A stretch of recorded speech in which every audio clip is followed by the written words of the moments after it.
आप देख रहे हैं केवल सच। अगर आपकी कुंडली में, चाहे आप बहुत मेहनती हो, आपके कुंडली में मंगल अच्छा हो, गुरु अच्छा हो, आप बहुत अच्छी शिक्षा हासिल कर लें, लेकिन अगर सूर्य कमजोर रहेगा तो गोल्ड मेडल तक तो हासिल कर लेंगे, लेकिन कितनों दुरात्मा व्यक्ति हो, लेकिन अगर उसका हंस योग है तो उसकी पत्नी इतनी अच्छी मिलती है, इतनी अच्छी मिलती है कि पूरे अगर घर उसका बिखरा हुआ उसको भी वो समेट देती है। नमस्कार, आप देख रहे हैं केवल सच न्यूज। मैं हूं ब्रजेश मिश्रा। आज हम पूरे देश में विभिन्न प्रकार की समस्याओं से जूझ रहे लोगों की बात करने आए हैं, और यह बात विज्ञान और ज्योतिष से जुड़ा हुआ है। लोग परेशान हैं, किसी को नौकरी नहीं मिल रही है, किसी का प्रमोशन नहीं हो रहा है, किसी का बच्चे के जन्म के समय से दोष है। तरह तरह की परेशानियों से लोग जूझ रहे हैं, हर तरह के लोग और सभी प्रकार की परेशानियां। और इसी बीच में धर्मशास्त्र को कई लोग पाखंड के रूप में देखते हैं, कई लोग अंधविश्वास की बात करते हैं, कई लोग कई तरह की बातें करते हैं, तो कोई ज्योतिष पे पूरी आस्था रखता है। इन्हीं विषय को लेकर आज हमारे बीच रांची विश्वविद्यालय से वर्ष 2014 में ज्योतिष विज्ञान से मास्टर डिग्री करने वाले जहानाबाद जिला के सैया गांव के निवासी, जो वर्तमान समय में जहानाबाद शहर के ठाकुरबाड़ी रोड में रहते हैं, संजीव कांत मिश्रा की। जी हां, हम बात कर रहे हैं संजीव कांत मिश्रा की, जो ज्योतिष विज्ञान को आगे बढ़ाने के लिए, वह अपने यजमान के तरक्की और प्रगति के लिए कई तरह का प्रयोग करते हैं, और वह भी निःशुल्क, जैसा कि यह दावा करते हैं। और कई बार यह देखा भी गया है कि जो ये कहते हैं वो करते हैं। इसी विषय को लेकर आज हमारे केवल सच न्यूज के स्टूडियो में मौजूद हैं संजीव कांत मिश्रा जी। सबसे पहले तो आपका हार्दिक स्वागत है स्टूडियो में। हाँ, नमस्कार। आप जैसा कि जानते हैं कि लोग परेशान हैं कई तरह की चीज़ों को लेकर, और कई लोग कई विषयों पर चर्चा करते हैं। आज हमारा यह प्रश्न है कि आपकी नज़रों में ज्योतिष एक विज्ञान कैसे है? बिल्कुल, ज्योतिष एक विज्ञान है, क्योंकि ज्योतिष आज ठगी विद्या बन के रह गया है, इसलिए लोग इसको विज्ञान मानने के लिए तैयार नहीं है। लेकिन ज्योतिष वास्तव में विज्ञान है, क्योंकि ज्योतिष विज्ञान का लक्ष्य प्राकृतिक पदार्थों के प्रत्येक परमाणुओं का परिशीलन एवं विश्लेषण करना है, क्योंकि प्रत्येक वस्तु का आधार परमाणु है। परमाणु का आकार 100 जगह से मिलता जुलता है। मानव शरीर भी असंख्य परमाणुओं का सम्मिलन का एक स्वरूप है। इसलिए सौर मंडल में भ्रमण करने वाले सूर्य आदि ग्रहों का प्रभाव, यानी सूर्य, चंद्र, मंगल, जो सारे ग्रह हैं, 9 ग्रह हैं, सारे ग्रहों का प्रभाव हमारे शरीर स्थित सौरमंडल पर पड़ता है। समझे? उसमें सबसे इंपॉर्टेंट सूर्य है, सबसे इंपॉर्टेंट सूर्य है। जिस तरह से सौरमंडल में हम कोई भी बीज रोपते हैं तो कितना अच्छा मिट्टी हो, अच्छी खाद हो, जल का भी समुचित व्यवस्था हो, लेकिन अगर सूर्य का प्रकाश नहीं पड़ेगा तो बीज का अंकुरण नहीं होगा। उसी तरह से शरीर के सौरमंडल में सबसे इंपॉर्टेंट सूर्य है। अगर आपकी कुंडली में, चाहे आप बहुत मेहनती हो, आपके कुंडली में मंगल अच्छा हो, गुरु अच्छा हो, आप बहुत अच्छी शिक्षा हासिल कर लें, लेकिन अगर सूर्य कमजोर रहेगा तो गोल्ड मेडल तक तो हासिल कर लेंगे, लेकिन एक 4th ग्रेड की भी नौकरी नहीं मिलेगी, अर्थात कार्य क्षेत्र में उन्नति नहीं मिलेगी। तो इसके लिए सबसे इंपॉर्टेंट है कि सूर्य को मजबूत करना। समझे? इसका मैंने साइंटिफिक प्रयोग भी किया है। सूर्य को मजबूत करने के लिए सबसे पहले क्या करना है, तो पिता के प्रति समर्पण। सूर्य है जो आत्मा का कारक है और सूर्य का भी कारक है, तो इसके लिए कोई रत्न, कोई अंगूठी की जरूरत नहीं है। सबसे पहले अगर सूर्य मजबूत करना है तो उसके लिए निःशुल्क प्रयोग है कि पिता के प्रति समर्पण। अगर पिता के प्रति समर्पण है तो सूर्य ऑटोमेटिक मजबूत हो जाएगा। समझे? और 11 लाख रुपया का रत्न पहन लिए। और वो तो बातें ठीक है। हाँ, ज्योतिष विज्ञान कैसे है? तो वही तो मैं बता रहा हूँ कि मैं जो प्रयोग किया, जब सूर्य को मजबूत करने के लिए, इसके लिए मैं उपाय बता रहा हूँ कि सूर्य मजबूत करने के लिए सूर्योदय से पहले ब्रह्म मुहूर्त में, ब्रह्म मुहूर्त सूर्योदय से 2 घंटा पहले ब्रह्म मुहूर्त होता है, उसमें कम से कम 1 माला गायत्री मंत्र जप के उगते सूर्य को अर्घ दें। सुबह में चूंकि ध्वनि प्रदूषण नहीं होता है, इसलिए जब हम अगर जाप करेंगे तो उसका 100 गुना ज्यादा एनर्जी हमारे शरीर के सौरमंडल में अब्जॉर्ब होगा। जाप भी 3 प्रकार का होता है, कायिक जाप, वाचिक जाप और मानसिक जाप। कायिक जाप है जिसमें जुबान भी हिलता है, ओठ भी हिलते हैं और उच्चारण भी सुनाई देता है। कायिक वाचिक जाप है, उसमें ओठ तो हिलते हैं लेकिन शब्द नहीं सुनाई देते हैं। मानसिक जप में न ओठ हिलते हैं न शब्द सुनाई पड़ता है। शास्त्रों के हिसाब से सबसे अच्छा जाप है मानसिक जाप, जिसमें जप का 1000 गुना फल मिलता है। लेकिन हम जो इसका साइंटिफिक रूप से जो प्रयोग में लाए हैं, तो हमें साबित ये हुआ कि नहीं, सबसे अच्छा जाप जो है वो मतलब मंत्रों का उच्चारण। कायिक जाप है। जी, जी। कायिक जाप जिसको कि मंत्र के उच्चारण करके किया जाता है, उससे जो ध्वनि टकराती है उससे रिटर्न होकर एक पॉजिटिव एनर्जी है जो हमारे शरीर के सौरमंडल में ऑब्जर्व होता है। जी जी। और आपका जो भी कार्य क्षेत्र है, समझे, चाहे शिक्षा का क्षेत्र हो या व्यवसाय का क्षेत्र हो या गृहस्थी का क्षेत्र हो, खेती का क्षेत्र हो, हर क्षेत्र में उन्नति मिली है। इसमें 100% हमने सफलता पाई है। जी जी। ये ज्योतिष के द्वारा ही, ये ज्योतिष विज्ञान के द्वारा ही। अब ज्योतिष के लोग कहते हैं कैसे विज्ञान है, हम नहीं मानते हैं। एक डॉक्टर से मुलाकात हुई, बोले कि हम नहीं मानते हैं कि ज्योतिष विज्ञान है। तो मैंने उस डॉक्टर साहब से बोला कि आप कहते हैं कि ज्योतिष एक विज्ञान नहीं है, तो मैं उस विज्ञान को चैलेंज करता हूं जिस विज्ञान पर प्रति सेकंड अरबों रुपया खर्च हो रहा है, जबकि ज्योतिष के लिए कोई 1 रुपया खर्च नहीं हो रहा है, ना सरकार के द्वारा, पूरे वर्ल्ड में कहीं कोई खर्च नहीं हो रहा है सरकार द्वारा। लेकिन मैं उस विज्ञान को चैलेंज करता हूं कि मेरे शरीर को 2 टुकड़ा करो, 2000 टुकड़ा करो, 2 लाख टुकड़ा करो, 2 करोड़ टुकड़ा करो, लेकिन अगर विज्ञान बहुत आगे बढ़ गया, चांद तक चल पहुंच गया है, तो मैं उस विज्ञान को चैलेंज करता हूं कि वो हमारे शरीर से मन को निकाल कर दिखाए। जी जी। तो डॉक्टर साहब निरुत्तर हो गए।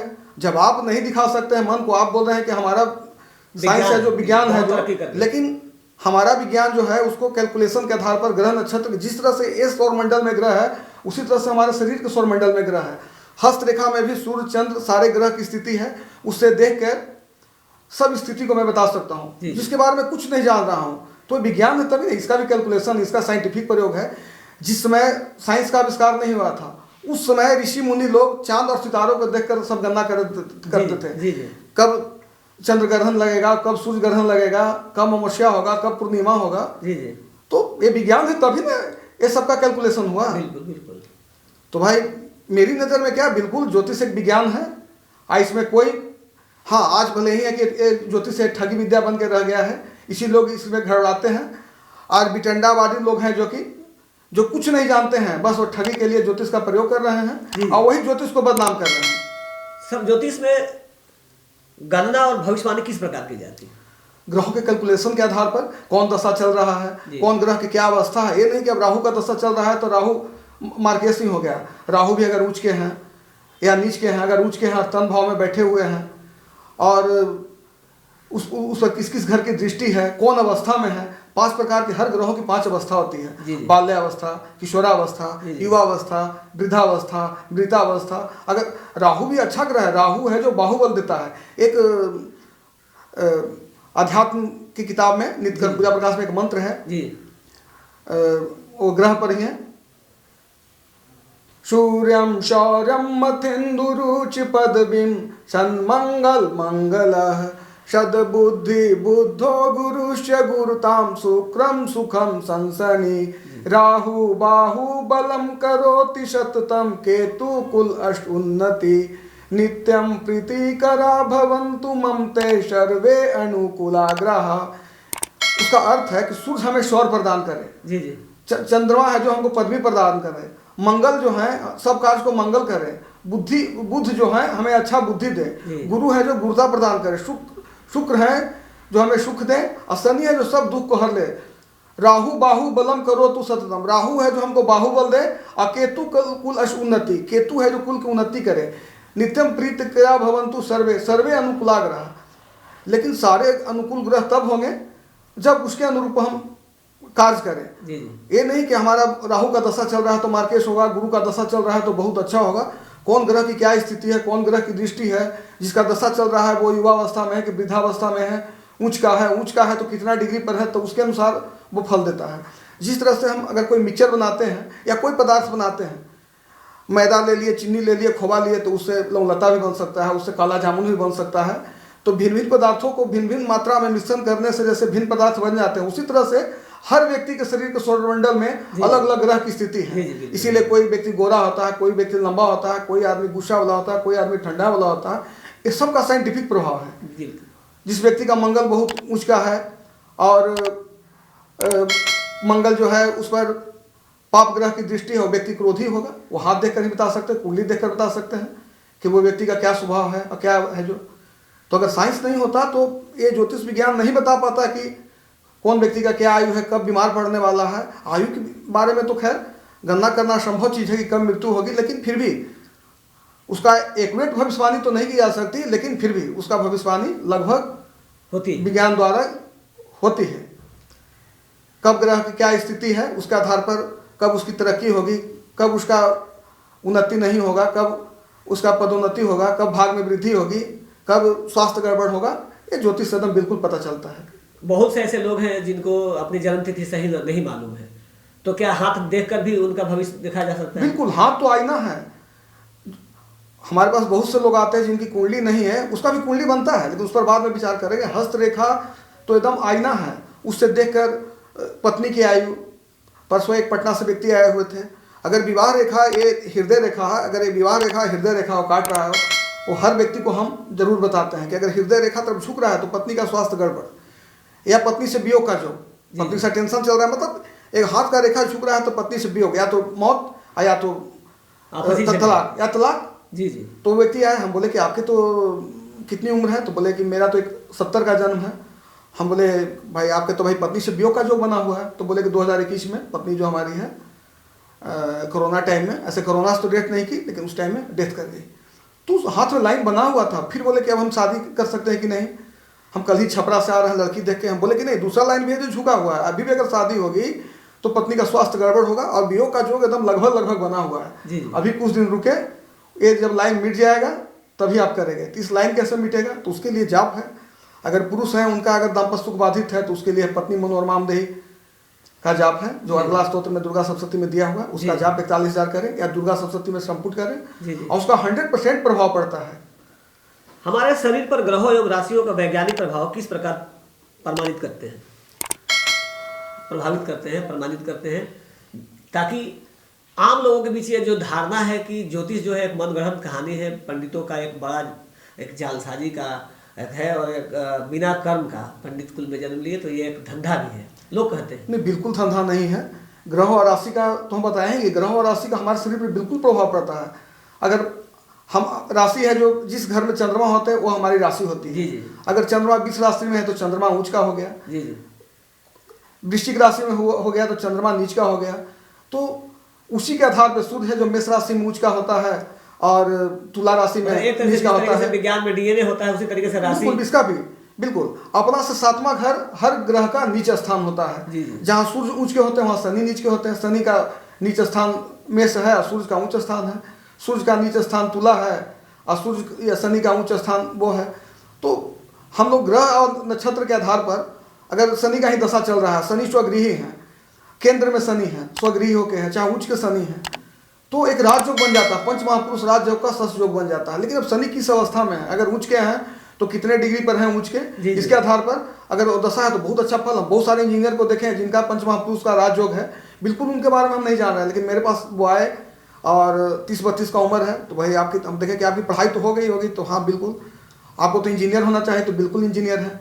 अच्छा, जिनका गुरु अगर केंद्र में हो, उच्च का हो, चाहे स्वगृही हो, तो उससे पंच महापुरुष राजयोग का हंस योग बनता है। तो वो व्यक्ति अगर पुरुष है तो सबसे पहला तो उसकी पत्नी बहुत अच्छी मिलती है, वो कितनों दुरात्मा व्यक्ति हो, लेकिन अगर उसका हंस योग है तो उसकी पत्नी इतनी अच्छी मिलती है कि पूरे अगर घर उसका बिखरा हुआ उसको भी वो समेट देती है। जी जी बिल्कुल, और देखकर बिल्कुल पता चलता है, और हम बताते हैं, और बिल्कुल ये सही साबित होता है।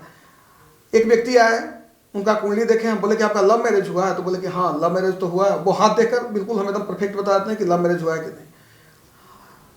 कोई भी व्यक्ति का अगर पंचम भाव में मेष राशि हो, मेष वृष या कर्क राशि हो, उसमें राहु अगर केतु विद्यमान हो उसकी कुंडली में, और वो युवावस्था में हो, तो उस व्यक्ति की शादी के 1 साल के अंदर पुत्र रत्न की प्राप्ति होती है, यानी शादी के साल भर के अंदर पुत्र होगा। तो एक वकील है जहानाबाद में ही, उनका नाम लेना ठीक नहीं है, तो वो मेरे पास आए, बोले कि आपका शादी के 1 साल बाद पुत्र रत्न की प्राप्ति हुई। बोले बिल्कुल, कैसे बताए? तो वो एक विज्ञान है, बिल्कुल जातक अलंकार में इसका दिया हुआ है। जब ज्योतिष एक विज्ञान है तो क्यों बार बार लोगों को गुमराह करने की कोशिश विभिन्न संगठनों द्वारा, व्यक्तियों द्वारा किया जा रहा है? इसलिए कि यह एक पखंड है। बिल्कुल, इसलिए कि 99.9% इसमें ज्योतिष के बस ढोंगी लोग यहाँ मार्केट में दुकान खोले हुए हैं। जिस तरह से डॉक्टरी का झोला छाप डॉक्टर होते हैं, उसी तरह से जिनको कुछ नॉलेज नहीं है, झोला छाप डॉक्टर की तरह झोला छाप ज्योतिष, जिनको ज्योतिष से कोई मतलब नहीं है। एक इस समय काल सर्पयोग का एक प्रचलन चल गया है, वो जानते नहीं काल सर्पयोग क्या है, और काल सर्पयोग बता देंगे। पुराने ज्योतिष की किताब में काल सर्पयोग नामक कोई चीज नहीं था, लेकिन नाभस योग के अंतर्गत है जो काल सर्पयोग आता है। अकाल सर्पयोग का बिल्कुल प्रभाव पड़ता जी। है। अकाल सर्पयोग का मेरा जो सर्वेक्षण है जो हम किए हैं, अभी किताब एक में हम लिख रहे हैं उसमें हम दे रहे हैं, काल सर्पयोग का बहुत अच्छा योग है। जी। बस काल सर्पयोग की शांति करवा लेना है। लेकिन काल सर्पयोग के लिए ठग वाला ज्योतिष को नहीं पकड़े जो कि 1000 से लेकर 1 लाख तक ठग लेंगे। काल सर्पयोग की पूजा का हम 1 रुपया दक्षिणा नहीं लेते। ऐसे भी मेरा पूजा पाठ का दक्षिणा नहीं है। जो आपका 1 रुपया इच्छा है तो 1 रुपया दें, 1 करोड़ देना है तो 1 करोड़ दें। मेरा कोई दक्षिणा, गरीब लोग के तो एकदम निःशुल्क है। अकाल सर्पयोग का कोई अगर 1 करोड़ रुपया देगा तो हम नहीं लेते हैं। दूर दूर हम जाकर काल सर्पयोग की पूजा करवाते हैं। अभी आज दक्षिणा को लेकर एक बड़ा बाजार भी बन चुका है। लोग महामृत्युंजय, महाविद्या और बगलामुखी के जाप भी करते हैं, करवाते भी हैं लोग, ब्राह्मण लोग या जो भी ज्योतिष विज्ञान से विभिन्न, अब तो हर जाति के लोग भी इसमें शामिल हैं। तो लोग महामृत्युंजय, महाविद्या और बगलामुखी के जाप कराने की बात करते हैं। हाँ। तो क्या प्रभाव पड़ता है इन महामृत्युंजय का या महाविद्या का, बगलामुखी का, रुद्राभिषेक का, क्या प्रभाव पड़ता नहीं, है? सबसे पहला तो हमें बताना चाहेंगे कि बंगलामुखी महाविद्या, महाविद्या का पाठ ही है बंगलामुखी है। जो जी। महाविद्या जो है, जब सती यज्ञ में जा रही थी जी। और उनके पिताजी बुलाए नहीं थे, जी। दक्ष उनको बुलाए नहीं थे और वो जबरदस्ती जा रहे थे, तो शंकर जी मना किए कि नहीं, आपको नहीं जाना है। तो उसी टाइम में सती है जो एक रौद्र रूप धारण की और उसी में 10 विद्या उत्पन्न हुई। अच्छा। जिसमें सबसे पहला काली, फिर तारा, फिर त्रिपुर सुंदरी, त्रिपुर सुंदरी के बाद भुवनेश्वरी, छिन्नमस्तिका, त्रिपुर भैरवी, तो इसी तरीके का है, कोई बात नहीं। त्रिपुर भैरवी, धूमावती, बंगलामुखी, मतंगी और कमला। तो बंगलामुखी इसका 8वां रूप है महाविद्या का। समझे। और बंगलामुखी का भी जब फायदा होता है, अगर आपका कार्य क्षेत्र में हानि हो रही है, शत्रु आपको परेशान कर रहा है, तो बंगलामुखी का जाप बहुत फायदा करता है। लेकिन आजकल ढोंगी लोग जो है बंगलामुखी के नाम पर कि बस बंगलामुखी के जाप करवाइए, वो शत्रु को हम मार देंगे, लेकिन ऐसा होता नहीं है। मैं उस ज्योतिषी को चैलेंज करता हूँ कि अगर बंगलामुखी के जप से अगर किसी को मारन द्वारा किसी को मारा जा सकता है, तो हमारा सबसे बड़ा दुश्मन पाकिस्तान है। उस ज्योतिष को मैं अरबों रुपया देने के लिए तैयार हूँ, अरबों रुपया, जबकि मेरे पास पैसा नहीं है। लेकिन अगर ऐसा ज्योतिषी है तो मैं उसको चैलेंज करके कहता हूँ कि वो पाकिस्तान के जितना दुष्ट लोग हैं, समझे, जितना दुष्ट लोग, सब लोग को नहीं कर रहा। भारत में भी बहुत दुष्ट लोग हैं, उन पर भारत में पहले तो मैं देश के दुश्मन को ही बात करूंगा, घर वाले को थोड़ा बाद में, हाँ बाद में देखा जाएगा। तो उनको खत्म करके दिखाएं। अगर आप हमें नहीं बंगलामुखी पर चैलेंज नहीं कर रहे, महाविद्या का 8वां जो रूप है वो बंगलामुखी स्वरूप है। आपका चैलेंज उन पाखंडियों से, हाँ पाखंडियों से है कि जो कि ये ढोंग वाला काम करते हैं। जी। काल सर्पयोग के नाम पर भी है जो लोग ठगी करते हैं, जबकि काल सर्पयोग के बहुत अच्छा योग है। मेरा जो सर्वेक्षण है, काल सर्पयोग बहुत अच्छा योग है। जो भी काल सर्पयोग जिनकी भी कुंडली में है वो विदेश जरूर जाते हैं अपने कार्य क्षेत्र के लिए। मेरा भगना मनोज कुमार पांडे मर्चेंट नेवी में भी कैप्टन है सिनर्जी कंपनी में। मेरा भगना शुभम कुमार मिश्रा अभी मर्चेंट नेवी में है, उसका भी काल सर्पयोग था। एक मेरा भगना मुकेश मिश्रा, वो अभी स्वीडन में डॉक्टर है, जिसका भी काल सर्पयोग है। काल सर्पयोग की पूजा हो गई। अब पूजा में बहुत पैसा की जरूरत नहीं है, पैसा की जरूरत नहीं है। उसका पूजा जिसको भी करवाना है तो हमसे कांटेक्ट करें। 1 रुपया दक्षिणा नहीं तो 400-500 रुपया का सामान लगता है। उसका पूजा कर देने के बाद आदमी आपसे अगर संपर्क करना चाहता है तो आपका नंबर क्या है जिससे लोग आपसे? मेरा नंबर है 82, मेरा मोबाइल नंबर है 8271658169। ये मेरा व्हाट्सएप नंबर भी है। इस पर एक बार से रिपीट कर दें नंबर। हाँ, मेरा नंबर एक बार फिर से सुन लें, 8271658169। ये मेरा मोबाइल नंबर और व्हाट्सएप नंबर दोनों है। ये इस पर आप संपर्क कर सकते हैं। जैसा कि आपने बताया, अब कोई चार्ज नहीं, कोई शुल्क नहीं है। जी, जैसा आपने बताया, महामृत्युंजय और बंगलामुखी, जैसा कि आपने कहा कि महाविद्या और बंगलामुखी एक ही। आजकल लोग इस पर ज़्यादा जो भी ज्योतिष से जो भी लोग परेशान हैं या कष्ट में हैं, तो उनको लोग सलाह देते हैं कि आप महामृत्युंजय कराइए, रुद्राभिषेक कराइए या जाप कराइए। इसका कितना लाभ मिलता है वास्तविक रूप से, और इसकी क्या कीमत है बाजार में? कोई ब्राह्मण 1 लाख भी मांग रहा है, कोई 2 लाख भी मांग रहा है, कोई 10,000 में भी करा रहा है, और आप जैसा कर रहे हैं कि आप निःशुल्क भी कराते हैं। तो आखिर क्या है इसके पीछे कि ये आखिर ये बाजार है या फिर ये धर्म का प्रभाव है? इसका कितना प्रभाव पड़ता है? नहीं, महामृत्युंजय का तो 100% प्रभाव पड़ता है। किसी की दीर्घायु कामना के लिए अगर महामृत्युंजय का जप किया जाए तो इसका 100% प्रभाव पड़ता है। अभी पिछले साल मैंने एक व्यक्ति का किया, एक अशोक कुमार मिश्रा जहानाबाद के ही हैं, वो पैरालिसिस उनको दोनों साइड मार दिया था और वो किसी से जाप करवाए थे, लेकिन दूसरा साइड भी पैरालिसिस मार दिया। हमारे संपर्क में आए, हम बोले कि नहीं, सबसे पहले तो एक शनि का सुंदरकांड करवाए। वो हमसे पैसा पूछे, बोले कि पैसा के बाद में कीजिएगा, पहले तो कल्याण आपका हो, उसके बाद पैसा दीजिएगा। तो उनका 31 मई 2021 में उनका हम महामृत्युंजय सुंदरकांड का जाप शुरू किए। और 1 मई को वो जिनको पैरालिसिस मारा हुआ था उनका पुत्र जो है हाथ रख के नीचे संकल्प दिया। अब वो व्यक्ति 1 जून 2021 को वो उनके घर पे गए तो देखे कि बैठे हुए हैं, अच्छा से बात किए। तो बिल्कुल अगर जाप अच्छा से हो, सही ढंग से हो तो उसका बिल्कुल प्रभाव पड़ता है। पूना के एक व्यक्ति थे जो हमसे जब करवाए 2020 में कोरोना टाइम में, बोले कि मेरा पुत्र जो है, मेरा भतीजा, पुत्र नहीं मेरा भतीजा है जो है, क्या चार्ज लेंगे? हम बोले कि चार्ज के बाद में छोड़िए।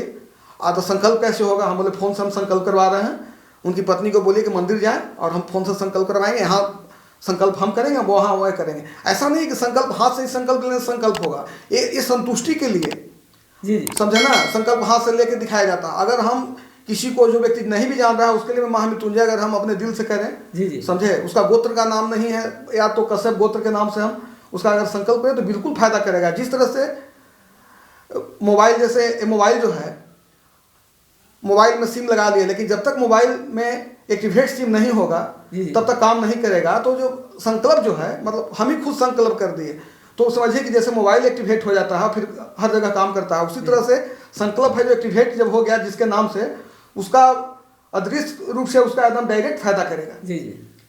इसमें मतलब कोई संदेह नहीं है। एक आर.के. मिश्रा रांची में 2013 में एक हम जब कर रहे थे तो वो बोले कि आप शंकर जी को पकड़ के नहीं कर रहे हैं, शंकर जी का मूर्ति यहाँ पर था, हम दुर्गा जी साइड बैठ के जब कर रहे थे। बोले कि नहीं, ये तो फल नहीं मिलेगा। हम बोले कि कहाँ आप रहते हैं? तो बोले कि हम तो कांके में रहते हैं। बोले लग ही रहा क्या कांके में रहते हैं? हमको गुस्सा आ गया।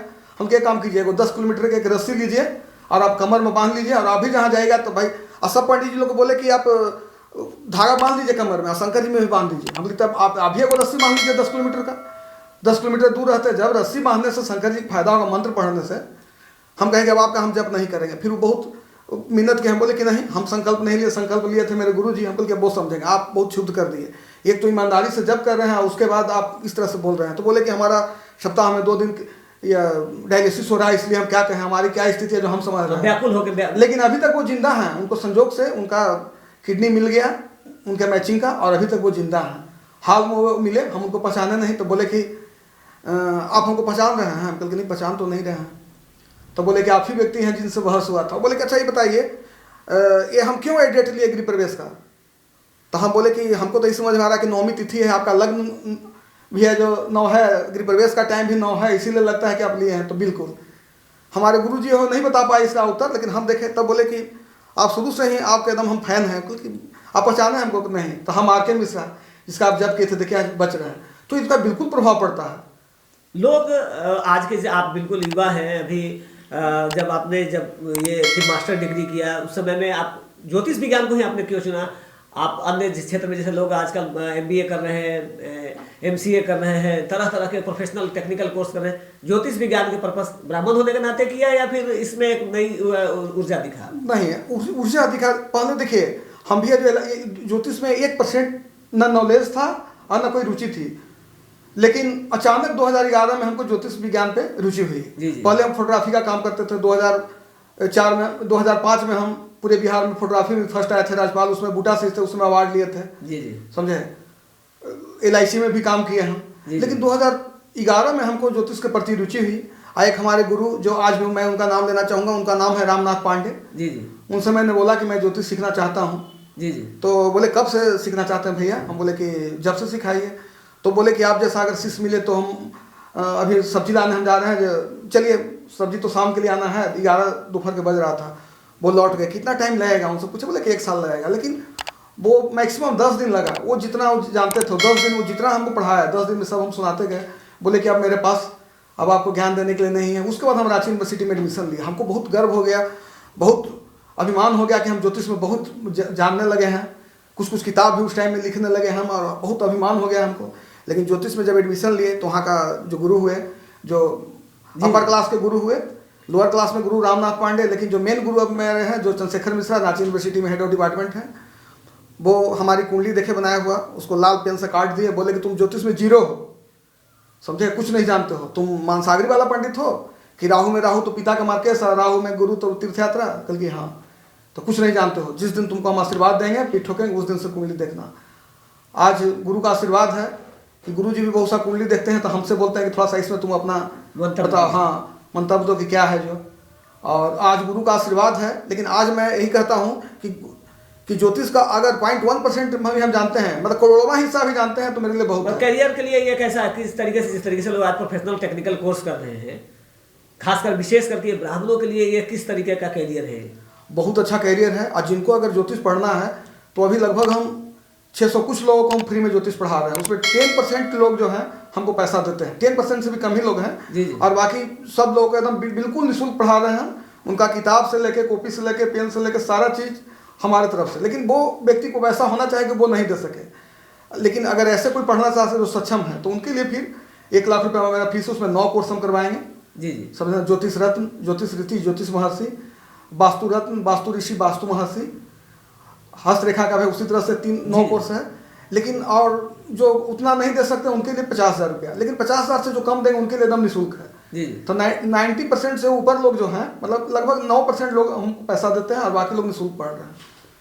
अभी आपने सुना संजीव कांत मिश्रा को, और आपने बहुत बातों पर अध्ययन किया होगा, गहन कर दिया, मंथन करने की जरूरत है, चिंतन करने की आवश्यकता है। इन्होंने स्पष्ट तौर पे कहा है कि ज्योतिष एक विज्ञान है। जो लोग इसको पाखंड मानते हैं उनको समझने की आवश्यकता है। वह पाखंड क्यों मानते हैं ये उनका विषय है, लेकिन इन्होंने बिल्कुल सही कहा है और ये बातें सिद्ध भी होने लगी है। अब तो नासा भी रिसर्च करने लगा है महामृत्युंजय के जप को और विभिन्न प्रकार के मंत्रों यंत्रों को, कि आखिर यह काम कैसे करता है। जब नासा नहीं था, जब इसरो नहीं था, जो विज्ञान के बहुत सारे संसाधन उपलब्ध नहीं थे, तब भी ज्योतिषीय गणना होती थी और चर्चाएं होती थी। सूर्य ग्रहण, चंद्र ग्रहण, तरह तरह का जो भी पर्व त्योहार का एक एक चीज आपको जानकारी में मिलता था। यह एक ज्योतिष विज्ञान का ही एक दृश्य था। और संजीव कांत मिश्रा जी ने कहा कि यह एक बेहतर कैरियर का रूप ले सकता है, और बेहतर कैरियर है निश्चित तौर पे। आज जिस तरीके से पूरे हिंदुस्तान में, बल्कि विदेशों में भी अब महामृत्युंजय और रुद्राभिषेक का एक बड़ी तेजी से प्रचलन बढ़ा है और लोगों को कहीं ना कहीं इससे राहत महसूस होता है। और कई बार चैनलों पर भी यह दिखाया गया कि शोध किया गया रुद्राभिषेक महामृत्युंजय मंत्र का, कि किस तरीके से यह मंत्र काम करता है। मरीज हॉस्पिटल में भर्ती है और मंदिर में चल रहा है महामृत्युंजय का जप, और वह मरीज ठीक होता है। तो निश्चित तौर पे आने वाले दिनों में इसी तरीके से हम संजीव कांत मिश्रा से आपको विभिन्न प्रकार के ज्योतिषीय समस्या, ज्योतिषीय विकास और ज्योतिष से क्या लाभ और नुकसान है, इस पे हम आपको हमेशा संजीव कांत मिश्रा से रूबरू कराते रहेंगे। आप देख रहे थे केवल सत्य न्यूज, मैं हूं ब्रजेश मिश्र।